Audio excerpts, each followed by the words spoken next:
अली अमीन गंडापुर के बारे में मैंने आपको कई मरतबा बताया था कि जब वो खैबर पख्तूनख्वा के वजीर आला बने तो उनके पास खैबर पख्तूनख्वा में इख्तियारात नहीं थे।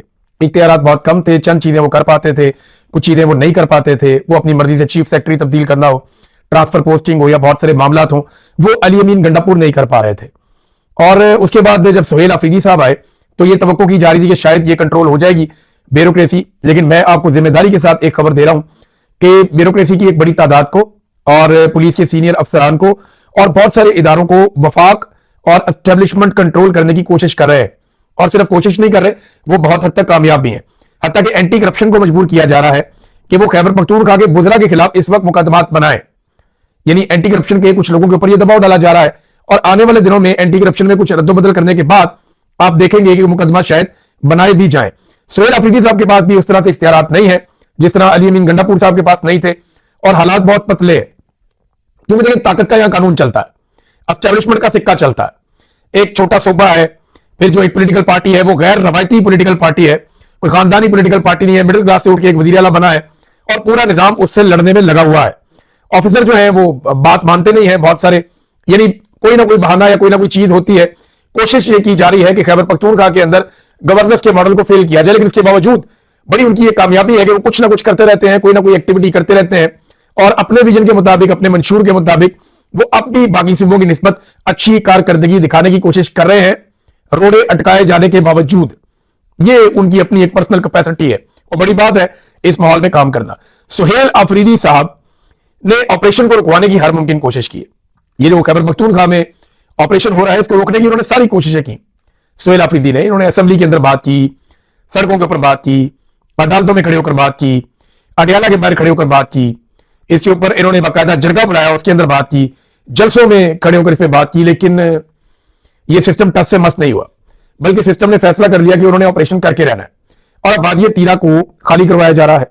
अब जब कुछ और नहीं है, देखिए वजीर आला लड़ाई तो कर नहीं सकता ना, जंग तो नहीं लड़ सकता, वो आवाज ही उठा सकता है। एक पॉलिटिकल आदमी यही काम कर सकता है, अवाम को शऊर दे सकता है, उनके पीछे जा सकता है, हकायक सामने रख सकता है, एहतजाज कर सकता है। तो वो ये कर रहा है, लगातार कर रहा है सुहेल अफरीदी। अब सुहेल अफरीदी ने कुछ स्टेटमेंट दिए हैं वादिय तीरा जाने के बाद, अपनी जान को खतरे में डाला, अपने साथियों की जान को खतरे में डाला और यह खतरा मोल लेकर वो वादिय तीरा में मुतासरीन के पास पहुंचे और जिस तरह उनको मुतासरीन मिल रहे थे सारा दिन और शाम को, वो मनाजिर देखने से ताल्लुक रखते हैं। जिस तरह उनको बच्चे मिल रहे थे, बुजुर्ग मिल रहे थे, एक एक गाड़ी के पास जाकर वो पूछ रहे थे और जो कतारें लगी हुई थी, लोगों को नहीं छोड़ा जा रहा था, उनकी रजिस्ट्रेशन नहीं की जा रही थी। सुहेल अफरीदी ने वहां जाकर एक्शन लिया और कम से कम लोगों की वो जो लंबी लंबी कतारें हैं उनके अंदर उनको रिलीफ दिलवाया।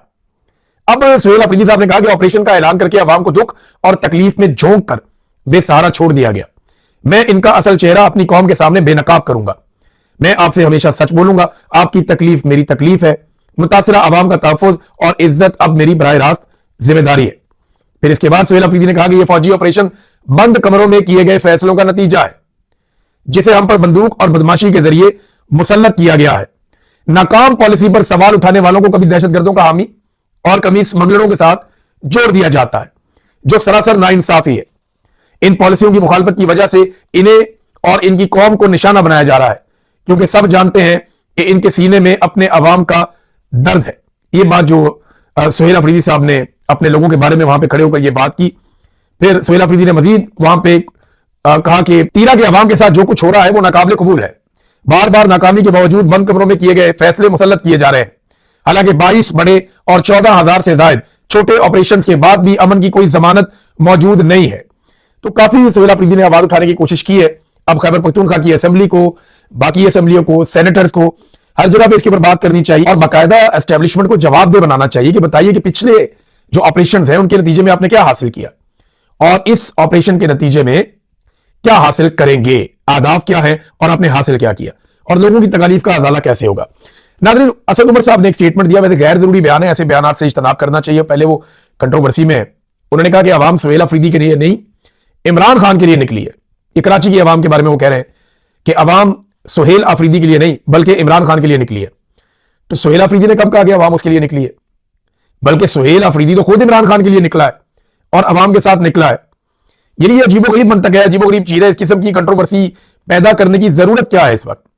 लेकिन आप बेहतर समझ सकते हैं, तहरीक तहफ़्फ़ुज़ आईन पाकिस्तान के लोग नाज़रीन कराची पहुंच गए, महमूद खान अचकज़ई का नोटिफिकेशन हो गया और उन्हें अपोजिशन लीडर बना दिया गया बहुत सारे लोग कह रहे हैं कि वजीर आजम का शुक्रिया अदा करें, कोई कह रहा है जी नवाज शरीफ का शुक्रिया अदा करें, कोई कह रहा है जी फील्ड मार्शल का शुक्रिया अदा करें।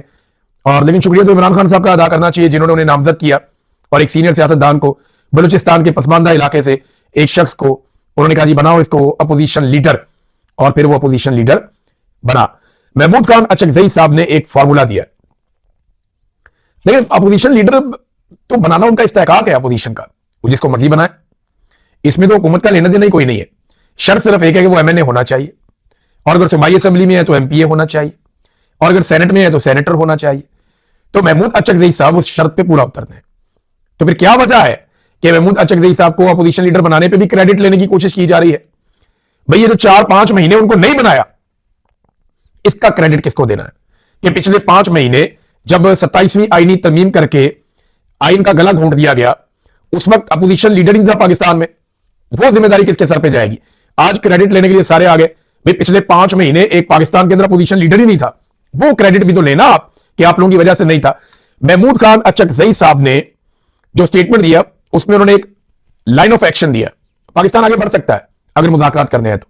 उन्होंने फॉर्मूला दे दिया, उन्होंने कहा जी आइन की बालादस्ती होगी, नंबर 2 कौमी हुकूमत बनाएं और 4 महीनों में नया इलेक्शन करवाएं और मौजूदा मुस्ताफी हो जाए जो इस वक्त हुकूमत मौजूद है, फिर जो जीत जाए वो जिंदाबाद। फिर उन्होंने कहा ताकत का सरचश्मा मुंतखब पार्लियामेंट होगी, फिर एक अच्छा इलेक्शन कमीशन नया इलेक्शन करवाए, पॉलिसियां मुंतखब पार्लियामेंट से निकाली जाए, कुदरती वसाइल पर मकामी लोगों का हक होगा, लोगों की जबान और कल्चर का एहतराम किया जाए। उन्होंने कहा जी इन निकात के ऊपर आप मुत्तफिक हो जाए, इमरान खान से दस्तखत मैं करवा लूंगा। सादी सी बात है। अब यहां पे हो ये रहा है कि हुकूमत की कोशिश है कि अपोजिशन को साथ लेकर बैठ जाए, जरा वो तस्वीरें बन जाए, वीडियोज आ जाए। अभी देखें ना नोटिफिकेशन आया तो पीटीआई वाले लाइन में खड़े होकर नोटिफिकेशन ले रहे हैं अय्याज सादिक साहब से। एक आधा बंदा जाके भी ले सकता था, नोटिफिकेशन जारी हो गया, वो जाकर लेकर लाइन में खड़े होकर वो इतनी बड़ी अचीवमेंट बनाने की क्या जरूरत है? आप पाकिस्तान की जीती हुई पॉलिटिकल पार्टी है, आपका तो वजीर आजम होना चाहिए था, और आप अपोजिशन लीडर का ओहदा लेने में आपको 5 महीने लगे और सारे लाइन में लगे हंसते हुए जो है वो आप ये ओहदा ले रहे हैं, तो ना मुनासिब है, इसके बगैर गुजारा हो सकता था। बहरहाल इसी तरह की तस्वीरें इस वक्त हुकूमत को चाहिए ताकि इन तस्वीरों के जरिए से वो अपनी बालादस्ती और अपनी हुकूमत की लिजिटिमेसी वो ये साबित कर सके और अपनी हुकूमत का जवाब फराहम कर सके। नाज़रीन, बलूचिस्तान में जो खरान में वाक़या हुआ उसकी तफसीलात कुछ और भी आई। हुकूमती ज़राए से जो खबर आई वो ये है कि खरान में सिक्योरिटी फोर्सेज ने कार्रवाई की है और 12 शिद्दत पसंद हलाक हो गए। ये अब ISPR ने इसके ऊपर एक स्टेटमेंट दिया है और उन्होंने कहा जी 15 से 20 शिद्दत पसंदों ने खरान में पुलिस स्टेशन पर हमला किया था। नेशनल बैंक और हबीब बैंक की इमारतों पर भी हमला किया गया, जिस दौरान उन्होंने बैंकों से लाखों रुपए की डकैती भी की। 34 लाख रुपए लिखा उन्होंने। ISPR के मुताबिक सिक्योरिटी फोर्सेज ने जवाबी कार्रवाई की है, 12 शिद्दत पसंदों को हलाक कर दिया है और पुलिस स्टेशन में लोगों को यरगमाल बनाने की कोशिश को भी नाकाम बना दिया है। अच्छा, ये खबर अब आई है ISPR की जानिब से, जबकि दूसरी तरफ जो है वो पहले जो खबर आई थी जहां पे पुलिस के जराए थे और मकामी जराए थे वो ये बता रहे थे कि कैदियों को भी छुड़वा के ले गए, बैंक शक भी लूट कर चले गए, असला भी लेकर पुलिस से चले गए और पुलिस का जो सामान है उसको नुकसान भी पहुंचाया। अब ये दूसरी खबर आई है, अब ये ऑपरेशन उसके बाद में हुआ या उसी ऑपरेशन का हिस्सा है, इस बारे में हम कुछ कह नहीं सकते, लेकिन ये वाकया बड़ा अफसोसनाक खरान बलूचिस्तान का जो इलाका है वहां पे हुआ है। अब बलूचिस्तान के जो वजीर आला है ना वो आए मंजर आम पे और एक अजीबोगरीब उन्होंने मंतक दे दी। उन्होंने कहा कि बलूचिस्तान के कई इलाकों में इंटरनेट टावर लगे हैं, किसके फंड से और क्यों लगे, ये टूल्स रियासत के खिलाफ इस्तेमाल हुए हैं। वो ये कहते हैं जो इंटरनेट दूर दराज के इलाकों में जा रहा है ना, सड़कों पे, पहाड़ों में, चरागाहों में, ये जो इंटरनेट दूर दूर तक जा रहा है ये इंटरनेट रियासत के खिलाफ इस्तेमाल हुआ है। वैसे दुनिया की शायद वाहिद हुकूमत है जिसको इंटरनेट से प्रॉब्लम है।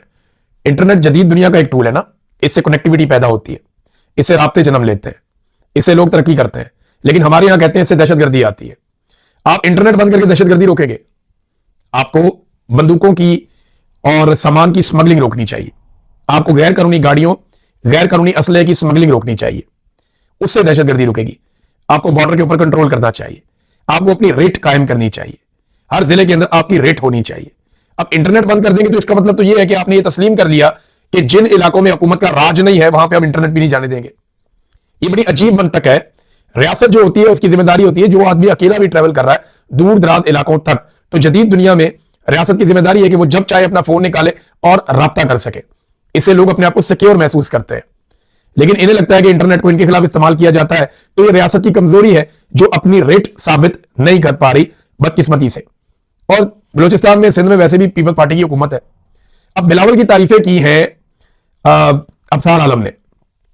अफसार आलम ने कहा कि बिलावल भुट्टो ने इस्लामाबाद में अंग्रेजी में प्रेजेंटेशन दी। भाई अंग्रेजी उसको आती है, वो अंग्रेजी में प्रेजेंटेशन दे दे, कौन सी बड़ी बात है। यहाँ छोटे छोटे बच्चे हैं जहां मैं रहता हूं, ये स्कूलों में पढ़ते हैं, बड़ी अच्छी अंग्रेजी बोलते हैं क्योंकि उनकी जबान है। बिलावल ने सारी उम्र वलायत में गुजारी है तो उसकी अंग्रेजी बहुत अच्छी है। अंग्रेजी और उर्दू की बात ना करें, कॉमन सेंस की बात करें। और क्योंकि अंग्रेजी में अच्छी प्रेजेंटेशन दी है तो जिसमें उन्होंने अपने सूबे में काम और चैलेंजेस बताए हैं, ऑक्सफोर्ड के स्टूडेंट का तर्ज सियासत कमाल था। इमरान खान साहब भी वहीं के पढ़े हुए हैं, बेनजीर भुट्टो भी। ये बताएं आपका लीडर नवाज शरीफ कहां से पढ़ा हुआ है, जरा वो भी पता करवा ले। तो अंग्रेजी, क्योंकि अफसार आलम साहब को लगा कि शायद अंग्रेजी बोलने से आदमी बहुत पढ़ा लिखा और बड़ा दाना और दानिशवर हो जाता है। हालांकि जापान के अंदर बेहतरीन पढ़े लिखे शानदार लोग हैं, उन्हें अंग्रेजी नहीं आती, वो अपनी जबान में तालीम हासिल करते हैं। दुनिया के और भी बहुत सारे ममालिक है, जर्मनी आप चले जाए, शानदार तालीम याफ्ता नौजवान है, क्या जबरदस्त तरक्की कर रहे हैं, साइंटिस्ट हैं, उनको अंग्रेजी नहीं आती। तो ये अंग्रेजी कोई वजह नहीं है कि आप पढ़े लिखे और समझदार हैं तो आपको अंग्रेजी आएगी, इंटरनेशनल लैंग्वेज है। अब बिलावल ने क्योंकि अपना बचपन वहां गुजारा, उसको उर्दू ठीक नहीं आती, उसको इंग्लिश आती है, तो ये अब कोई वजह तो नहीं है। लेकिन आप एजुकेशन के ऊपर आप बात करें, पढ़ा लिखा है, तो जरा बिलावल के सिंध का हिसाब लगा लेते हैं ना। ये हुकूमती इकोनॉमिक सर्वे की बात मैं आपको बता रहा हूं, किसी और की नहीं बता रहा। हुकूमती इकोनॉमिक सर्वे 2025 के मुताबिक सिंध के 69% सरकारी स्कूल बिजली से महरूम है, 43% में टॉयलेट ही नहीं है, 42% स्कूलों में पीने का पानी दस्तयाब नहीं है, जबकि 39% की चार दीवारी ही मुकम्मल नहीं है। सिंध में 17 सालों से बिलावल की हुकूमत है, ये वहां पे हुक्मरान है। क्या बिलावल इसका जवाब दे सकते हैं कि ये सारा कुछ क्यों नहीं है सिंध में? देखिए, अगर जवाब लेना तो फिर बिलावल से इस बात का जवाब मांगे ना। अगर अकेला खुद जाके बाहर जिंदगी गुजारी और ऑक्सफोर्ड में पढ़ के आ गया तो उससे कौम को क्या फायदा है? 17 साल से वहां पे हुकूमत है और स्कूलों की हालत आप देख लें। खैबर पख्तूनख्वा तालीम में आपसे आगे जा रहा है, पंजाब के अंदर स्कूलों को प्राइवेटाइज करते जा रहे हैं। इनकी प्रायोरिटी नहीं एजुकेशन, इनको पता है जो तालीम हासिल कर लेता है उसे शऊर आ जाता है, वो सवाल पूछता है, सवाल से इनको मौत पड़ती है। तो ये नाजरीन एक चीज थी, मैंने कहा मैं आपके सामने रखूं। राना सनाउल्लाह साहब ने एक दावा किया, उनके बकौल पाकिस्तान तहरीक इंसाफ से राब्ते हो रहे हैं। ये मैं चाहता हूं कि जो राना सनाउल्लाह ने एग्जैक्टली कहा वही मैं आपको पढ़ के सुनाऊं, ये इंपॉर्टेंट है चीज। राना साहब ने कहा महमूद अचकजई और सीनियर पीटीआई रहनुमाओं से राब्ता रहता है, लेकिन गालम गलोच और कल्ट ब्रिगेड की वजह से नाम जाहिर नहीं करते। यानी पीटीआई के लोग या अचकजई साहब बताते नहीं है कि उनका राब्ता हो रहा है, वो राब्ते में रहते हैं। राना साहब ने ये दावा किया क्योंकि वो लोग उनके खिलाफ शुरू हो जाते हैं, सोशल मीडिया वाले, और उनकी शामत आ जाती है, लेकिन पीटीआई वालों से राब्ता रहता है। देखिए, पॉलिटिकल लोगों का राब्ता रहना बहुत अच्छी बात है। मैंने कई मरतबा कहा कि बदतरीन सियासतदान या चोर डाकू सारे मिलकर भी अगर मिलिट्री एस्टेब्लिशमेंट को उसके आईनी किरदार में वापस धकेल देते हैं ना, तो यह पाकिस्तान की बहुत बड़ी कामयाबी है। इमरान खान ने नवाज शरीफ को मौका दिया था कि वो जमहूरियत को चुन ले, लेकिन आज से कुछ अर्सा पहले नवाज शरीफ ने जमहूरियत की बजाय आसिम मुनीर साहब को चुन लिया, और अब वो वही कर रहे हैं, अपने बैनर्स और पोस्टर्स के ऊपर भी आसिम मुनीर साहब का फोटो लगाते हैं। तो वो जूतों के तस्मों के साथ लटक गए बेचारे, जूते पॉलिश करने में लग गए हैं। तो वो रास्ता उन्होंने खुद चुना है। इमरान खान ने पूरा मौका दिया था जमहूरियत के लिए, और ये मौका हमेशा रहना चाहिए। सियासतदान बातचीत ही करते हैं, बंदूकें नहीं चलाते होते।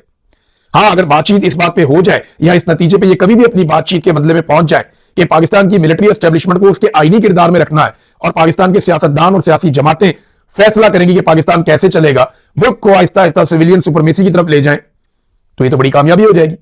ये होना चाहिए। राब्ते बुरी बात नहीं है, लेकिन बंदरबांट जो है वो ठीक नहीं है, लोगों को उससे तकलीफ होती है। नाज़रीन, पाकिस्तान तहरीक इंसाफ ने एक बड़ा शानदार किस्म का कंपैरिजन दिया है। ये कंपैरिजन मैं आपके सामने रखता हूं, और ये एक वीडियो उन्होंने जारी की है, बड़ी इंटरेस्टिंग वीडियो है। इसमें पहले पेज के ऊपर इन्होंने इमरान खान साहब और आसिम मुनीर साहब का फोटो दिखाया, 2022 और 2025 लिखा, फ्रॉम बूम टू बस्ट, यानी कहां ऊंचाई से नीचे गिरावट की तरफ ले गए पाकिस्तान को। आसिम मुनीर साहब ने वैसे जुलाई 2023 में कहा था कि एक आधे साल में पाकिस्तान को, मुस्तकबिल को, वो पता नहीं मीशत को कहां ले जाएंगे, लेकिन एक साल के बाद पाकिस्तान डिफॉल्ट के दहाने पे खड़ा था, और आज पाकिस्तान की मीशत तबाही और बर्बादी की एक दास्तान है। 2.5 साल गुजर गए, उनके वादे को कुछ नहीं हो सका। अब ये जरा आदाद शुमार देखिए। जीडीपी इमरान खान साहब के दौर में 6.2% तक गया, आज 2025 में 3.3% तक, यानी लगभग 47% इसमें कमी आई है। इसके बाद जनाब जो नेक्स्ट है वो है इन्वेस्टमेंट, सरमायाकारी। इमरान खान साहब के दौरे हुकूमत में 15.1% तक थी, और आज -13.8% तक है, यानी 191.4% इसमें कमी आ गई है। इसके बाद जो अगला शोबा है वो कर्जे हैं। इमरान खान साहब के दौरे हुकूमत में पाकिस्तान बनने से लेकर अब तक जो कर्जे थे वो 49.2 ट्रिलियन थे, और आज ये 76 ट्रिलियन तक पहुंच गए हैं। यानी पाकिस्तान बनने के बाद से लेकर अब तक जिस तरह पाकिस्तान ने कर्जे लिए थे उससे कई गुना ज्यादा रफ्तार से इस हुकूमत ने कर्जे लिए हैं, और 55% ज्यादा कर्जे ले लिए। अच्छा जी, अब इसमें आ गया बेरोजगारी। बेरोजगारी इमरान खान साहब के दौरे हुकूमत में 5.26% थी और आज बेरोजगारी 7.1% है, जो कि 35% बेरोजगारी में इजाफा है। फिर जनाब गुर्बत का रेट यानी 17.1% लोग गुर्बत की लकीर से नीचे थे इमरान खान साहब के दौरे हुकूमत में, आज 45% लोग गुर्बत की लकीर से नीचे हैं। 163.2% इजाफा हुआ गुर्बत में, यानी दुगने से भी ज्यादा गुर्बत पाकिस्तान में हुई है। इसके बाद जनाब जो अगला उन्होंने डाटा जारी किया, ये तस्वीर आप साथ साथ देखते रहे, ये बता रहे हैं जी बिजनेस और इन्वेस्टमेंट में बहुत सारी जो कॉन्फिडेंस ही खत्म हो गया, बहुत सारी कंपनियां पाकिस्तान छोड़ के चली गई है। सारी कंपनियों की उन्होंने लिस्ट दी हुई है, ये दर्जनों कंपनियां मल्टीनेशनल जो पाकिस्तान छोड़ के वापस अपने अपने मुल्कों में चली गई है। ये पहले पाकिस्तान में काम करती थी, अब पाकिस्तान के अंदर क्योंकि मार्जिन नहीं रहा इनके लिए तो ये चले गए। महंगाई इमरान खान साहब के दौरे हुकूमत में ज्यादा से ज्यादा 12% तक गई, 2024-25 में ये 30% तक भी पहुंच गई, इससे ऊपर भी गई थी। 150% तक का इन्होंने महंगाई में इजाफा किया है। सरहदी तरक्की इंडस्ट्री जो है 7.20% की शरह से ये तरक्की कर रही थी, आज 4.7% की शरह है, यानी -34% इन्होंने कर दिया। ये हालात पाकिस्तान में आज 2025 के बाद। अब जनाब जी लार्ज स्केल मैन्युफैक्चरिंग, ये जो बहुत बड़ी बड़ी सनतें होती हैं, 11.7% था इमरान खान साहब के दौर में और -0.74% है ये, यानी 106.3% तक इसके अंदर कमी आ गई है। बेड़े गर्क कर दिया उन्होंने पाकिस्तान की मईशत का। इसके बाद टेक्सटाइल एक्सपोर्ट, जो पाकिस्तान टेक्सटाइल बाहर भेजता है, 19.3% था, आज 17.3% है, 10% से ज्यादा इसमें कमी आ चुकी है। सर्विसेज सेक्टर, ये जो अब खिदमात जो आपकी बाहर जाती है, उसमें पाकिस्तान 6.2% था, आज 2.9% है, इसमें भी -53% पाकिस्तान नीचे गया है। ज़राई शोबे में पाकिस्तान के साथ क्या हुआ ये भी आप देख ले, 6.58% तक पाकिस्तान का ज़राई शोबा तरक्की कर रहा था और पीडीएम के सरकार में ये पहुंच गया -13.4% तक, यानी 303.6% गिरावट आई है। 3 गुना से ज्यादा ज़राअत में पाकिस्तान को नुकसान हुआ इमरान खान साहब का दौरे हुकूमत खत्म होने के बाद। ये बहुत सारा और डाटा भी है, यानी इसमें उन्होंने बताया कि गंदम की पैदावार पाकिस्तान में कम हुई, मकई की पैदावार पाकिस्तान में कम हुई, गन्ने की पैदावार पाकिस्तान में कम हुई, पाकिस्तान के अंदर जो है वो दालों की पैदावार वो भी कम हुई, पाकिस्तान में जो एक्सचेंज रेट है यानी डॉलर की जो कीमत है वो 180 से 283 पे चली गई, पाकिस्तान के अंदर जो पेट्रोल की प्राइस है वो भी 75% उसमें इजाफा हो गया, डीजल की प्राइस में 83% उसके अंदर इजाफा हो गया। पाकिस्तान में जो दहशतगर्दी बढ़ी है, 971 बंदे मरे थे 2022 में, 4000 बंदे जो है वो मर गए 2025 के अंदर, ये दहशतगर्दी में मारे गए, शहीद हो गए, और 312% इन्होंने दहशतगर्दी के अंदर इजाफा कर दिया है। और जो प्रेस फ्रीडम इंडेक्स, यानी ये सारी चीजें बताने के लिए जो मीडिया की आजादी थी, वो पाकिस्तान पहले 145वें नंबर पे था, आज 158वें नंबर पे है 145 से, तो इसमें भी 13 दर्जे पाकिस्तान में गिरावट आई है। और एनवायरमेंट प्रोटेक्शन में पाकिस्तान नीचे गया है, पाकिस्तान पहले बेहतर था, अब पाकिस्तान का इसमें बेड़ा गर्क कर दिया इन्होंने। इसके साथ जो जो पाकिस्तान की बेहतर चीजें थी उनका सत्यानाश किया, बहुत सारी चीजें तो इसमें शामिल ही नहीं की। मैंने डाटा चेक किया, काफी चीजें जो है वो ठीक है। एक चीज नाज़रीन मैं जाते जाते आपको बता दूं, और वो है डोनाल्ड ट्रंप ने बाकायदा नाम अनाउंस कर दिए हैं गजा के उस बोर्ड के जो वहां पर अमन कायम करेगा और वहां तामीर तरक्की करेगा। अगर बंदों के नाम आप देख लें, डोनाल्ड ट्रंप खुद इसके चेयरमैन है, मार्को रूबियो वजीर खारजा वो भी इसके मेंबर है, टॉनी ब्लेयर साबिक वजीर आजम बरतानिया वो भी इसके मेंबर है, जेरेड कुशनर ये दामाद हैं डोनाल्ड ट्रंप के, ये भी मेंबर है, स्टीव विटकोफ ये जनाब खसूसी नुमाइंदा है डोनाल्ड ट्रंप के, अजय बंगा ये वर्ल्ड बैंक के सदर हैं, मार्क रोवन ये 63 साल बिजनेसमैन है अमेरिका के, और रॉबर्ट गैब्रियल ये भी अमेरिकी सियासतदान है, तकारीर भी लिखते हैं डोनाल्ड ट्रंप की। तो ये सारे लोग हैं जो उसके अंदर शामिल हैं। और साथ ही साथ इन्होंने एक बैनुल-अक़वामी इस्तेहकाम फोर्स जो है, स्टेबलाइजेशन फोर्स, जिसमें पाकिस्तान और इंडोनेशिया की फौजों को भी जाना था, उसका सरबराह बना दिया एक अमेरिकी जनरल जेस्पर जेफर्स को, यानी ये भी अब अमेरिका की कमांड के अंदर चला गया। इसके ऊपर तफसीलन बाद में बात करेंगे। वैसे इसमें एक भी अरब ममालिक का बंदा नहीं है, ना किसी और मुस्लिम मुल्क का बंदा है। ये तो वो बोर्ड बना है जो इसराइल को सबसे ज्यादा पसंद आ सकता है। अब तक के लिए इतना ही, अपना ख्याल रखिएगा, अपने इस चैनल का भी। अल्लाह हाफ़िज़।